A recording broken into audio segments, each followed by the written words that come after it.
देखिए आइए हम बताते हैं। जो व्रत है, आज व्रत से रिलेटेड जितने भी क्वेश्चन आएंगे सारे कुछ हम एक वीडियो में कराएंगे। ये जो व्रत है, ये इसकी जो चारों तरफ ये बाउंड्री दिख रही है, ये क्या है? परिधि है। ये क्या है? परिधि। ये है परिधि। और ये बीच में है एक सेंटर, इससे मिलाने वाली रेखा ये होती है त्रिज्या। ये कहीं पर भी हो, व्रत में ये कहीं पर भी हो, ये सब त्रिज्या है। ये चाहे इस साइड में हो चाहे इधर हो, ये क्या है? त्रिज्याएं। ये ठीक है, ये त्रिज्या है। तो ये जो सबसे बड़ी रेखा होती है, ये वृत्त के बीचों बीच, ये होती है व्यास। तो व्यास बराबर होता क्या है? व्यास बराबर ये आर प्लस आर यानी 2r। व्यास जो होता है त्रिज्या का दोगुना होता है। ठीक है, तो देखिए त्रिज्या कितनी? व्यास बराबर, जैसे कि हम पहले बता चुके हैं, व्यास बराबर 2 गुणे त्रिज्या। इससे पहले हम थोड़ा और समझते हैं। व्यास को हम डी से लिखते हैं जिसे कहते हैं डायमीटर, और त्रिज्या को आर से लिखते हैं जिसे कहते हैं रेडियस। परिधि को कहीं कहीं पर हम परिमाप भी आ जाता है क्वेश्चन पेपर में, तो ये सावधान रहिएगा, क्योंकि अगर परिमाप आ गए तो अब ये मत सोचना कि यार परिमाप व्रत का तो परिधि होती है, ये परिमाप कैसे आ गया? क्योंकि एक बार फर्स्ट सेमेस्टर में मेरे ये क्वेश्चन आ चुका है, वहां पर लिखा था परिमाप। वहां पर से ज्यादा लड़के कंफ्यूज हो गए कि परिमाप परिमाप कहाँ से होता है, ये तो परिधि होती है। तो याद रखिए परिमाप भी लिखा आ सकता है। तो परिमाप को हम, परिधि को हम सर्कमफ्रेंस कहते हैं। तो जो व्यास होता है 2 गुणे त्रिज्या। आर होती है त्रिज्या, कैसे निकालते हैं? व्यास की आधी। त्रिज्या जो है व्यास की आधी होती है। देखिए जिन लोगों को ये समझ नहीं आ रहा है, ये वाला और ये लोग समझ नहीं पा रहे हैं, क्योंकि ये जो पूरा है व्यास और ये त्रिज्या व्यास की दोगुनी होती है। अगर जिनको ये समझ नहीं आ रहा क्या करेंगे? देखिए त्रिज्या व्यास की आधी होती है। त्रिज्या जो है हमेशा व्यास की आधी होती है, और व्यास त्रिज्या का दोगुना होता है। व्यास जो है त्रिज्या का दोगुना होता है। एक थोड़ा हम परिधि से रिलेटेड एक ऑब्जेक्टिव क्वेश्चन आता है, हम बता रहे हैं आपको। परिधि बराबर, परिधि बराबर है 2r पाई, होता है 2 पाई r, लेकिन r को हम इस साइड में रखते हैं। तो परिधि बराबर, परिधि बराबर 2r, 2r की जगह पर हम ये व्यास लिख सकते हैं। तो व्यास गुणे पाई। अब पाछांतर करेंगे तो परिधि, जब व्यास गुणे में है पाई के, तो ये बराबर किस साइड जाएगा? तो हो जाएगा भाग में, बटे पाई। एक संबंध ये भी आता है। अगला क्वेश्चन देखते हैं। ये क्वेश्चन है एक वृत्ताकार मैदान, ये क्वेश्चन है पहला। एक वृत्ताकार मैदान का क्षेत्रफल 154 वर्ग सेमी, उसका व्यास ज्ञात कीजिए। तो वृत्ताकार, वृत्ताकार मैदान का क्षेत्रफल होता है पाई आर स्क्वायर। तो वृत्ताकार क्षेत्रफल कितना मैदान का? एक क्षेत्रफल के नीचे हम लिख लेंगे 154, फिर पाई की वैल्यू कितनी है? 22/7 गुणे आर का स्क्वायर। अब पाछांतर करते हैं। 154, ये 22 जो है गुणे में है तो इस साइड में बटे में आ जाएगा, और ये भाग में है तो इस साइड गुणे में चला जाएगा, और आर स्क्वायर। 11 दूना 22, 11 करना 11, 11 चौक 44, एक दो करना 2 14, तो आर स्क्वायर बराबर आया 49। आर स्क्वायर बराबर आ गया आपका 49। आर स्क्वायर बराबर 49, तो आर बराबर ये वर्ग घटेगा जिस साइड अंडर रूट दिया है, अंडर रूट 49। तब आर बराबर 7। ये आ गई त्रिज्या की 7 सेंटीमीटर। ठीक, अगला क्वेश्चन देखते हैं। उस वृत्त का क्षेत्रफल ज्ञात करो जिसका व्यास 28 सेंटीमीटर है। तो देखिए व्यास दिया है, दिया क्या है? दिया है व्यास बराबर 28 सेंटीमीटर। त्रिज्या आर बराबर होती क्या है? त्रिज्या आर बराबर होती है व्यास बटे 2। ठीक है, तो व्यास कितना है? 28, और 28 को 2 से डिवाइड करेंगे तो 2 14 आएगा यहाँ पर। तो त्रिज्या आर बराबर आ गई 14। और क्या करना है? क्षेत्रफल ज्ञात कीजिए, क्षेत्रफल। तो वृत्त का क्षेत्रफल निकाल लेते हैं हम। पाई आर स्क्वायर, पाई की वैल्यू 22/7 होती है, आर की वैल्यू है 14, तो 14 गुणे 14, 7 करना 7 7 दूनी 14, तो 22 गुणे 14 दूना 28। अब इसका गुणा हम कर लेते हैं। 28 को हम 22 एक 100 ट्रिक है, हमारा वीडियो पूरा देख लीजिए। 8 दूनी 16, 2 दूनी 4, 2 8 16, 4 20, 1 21, 2 दूनी 4 और 4 2 6, ये आ गया 616 सेंटीमीटर स्क्वायर। ये हुआ आंसर। तो सबसे पहले जो व्यास दिया होता है, अगर व्यास दिया होता है तो पहले त्रिज्या निकाल लेते हैं, क्योंकि त्रिज्या हम इसलिए निकालते हैं क्योंकि वृत्त का क्षेत्रफल, क्षेत्रफल में होता है पाई आर स्क्वायर। हमें आर की वैल्यू चाहिए तभी तो क्षेत्रफल निकलेगा, क्योंकि पाई तो कांस्टेंट है, पाई पहले से पता होता है, इसलिए हम त्रिज्या निकाल कर और फार्मूले में रख देंगे, आंसर आ जाएगा। चलिए अगला देखिए, ये अगला क्वेश्चन। एक घोड़ा 14 मीटर लंबी रस्सी से खूंटी से बंधा है, घोड़ा कितना क्षेत्रफल तक यहाँ पर तक होना है, तक घास खा सकता है।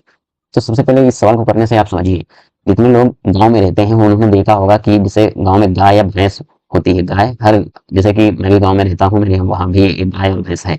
तो यहाँ पर ये खूंटा लगा है, खूंटा। तो इसमें से एक जानवर को बांधने के लिए एक रस्सी है, इसकी लंबाई है जो 14। ठीक। तो ये घर में जो गाय बंधी होती है, तो आप देखिए वो खूंटे से इस प्रकार आसपास घूमती रहती है, इस प्रकार घूमती रहती है आसपास।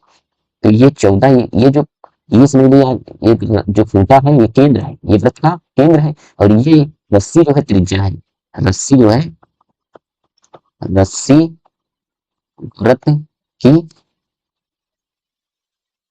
त्रिज्या बन जाएगी। ठीक है, रस्सी जो है वृत्त की त्रिज्या बन जाएगी। तो वृत्त क्या हम लिख लेंगे, तो हम लिखेंगे वृत्त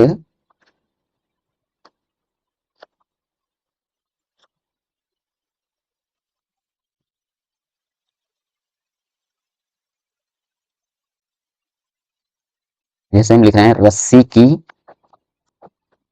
लंबाई बराबर वृत्त की त्रिज्या। जो रस्सी की लंबाई होगी वृत्त की त्रिज्या के बराबर हो जाएगी, त्रिज्या। तो कितनी दी है, वृत्त की त्रिज्या दी है ये 14 सेंटीमीटर। तो रस्सी की लंबाई आर हम निकालेंगे। ठीक है, तो ये आर निकलेगी, दी हुई है। और कह रहा है कि घोड़ा कितना क्षेत्रफल की घास खा सकता है, तो घोड़ा इसके आसपास तो ही घास खाएगा। तो ये समझ लीजिए इसका हमें क्षेत्रफल निकालना है वृत्त का। तो वृत्त का क्षेत्रफल बराबर होता है पाई आर स्क्वायर।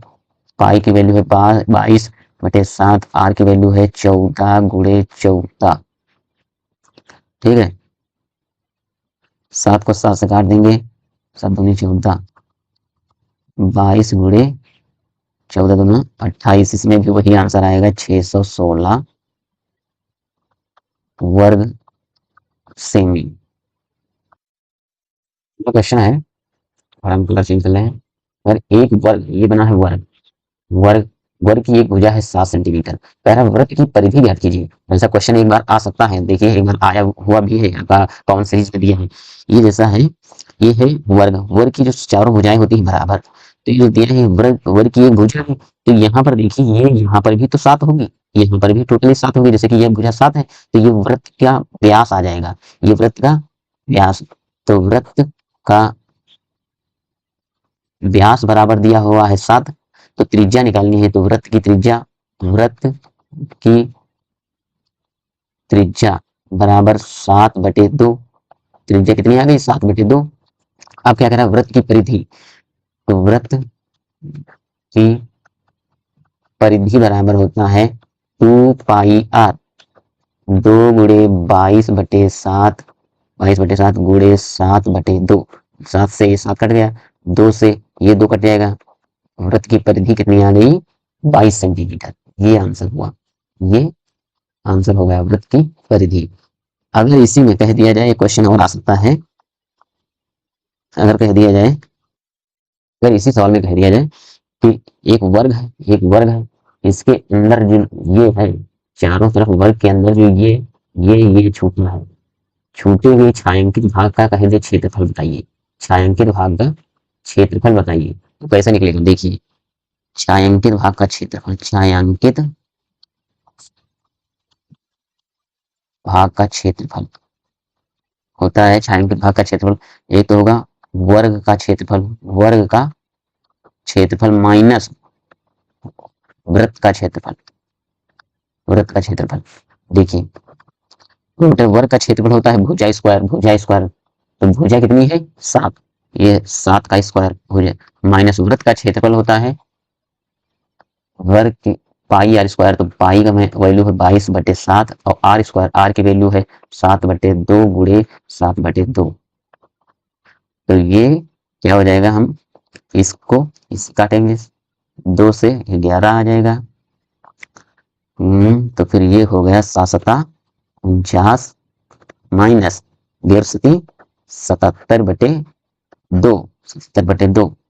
ठीक, अब सॉल्व करते हैं, 77 और 2, ये इसका एलसीएम लेंगे तो हो जाएगा 2, 49 दूनी 2 9 18, 2 चक्कू 8 1 9, ये हुआ 98 माइनस 77 बराबर बराबर आ जाएगा 8 में से 7 गए 1 और 9 में से 7 गए 2 बटे 21/2 ये आ जाएगा। इसको हम डिवाइड कर लेते हैं तो 2 1 2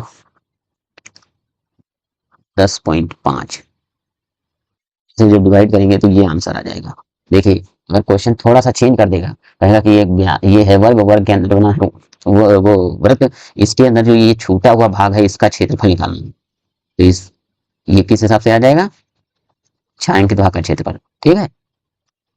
और दोस्तों देखिए एग्जाम फॉर्म जो है 17 जनवरी से 25 जनवरी तक भरे जाएंगे और एग्जाम डेट फरवरी के लास्ट सेकंड वीक में होने की संभावना की जा रही है। और अगला टॉपिक हम है ट्रायंगल, त्रिभुज पढ़ेंगे। आपको त्रिभुज के बारे में जितने भी सारे क्वेश्चन बनेंगे वो सारे क्लियर कराएंगे।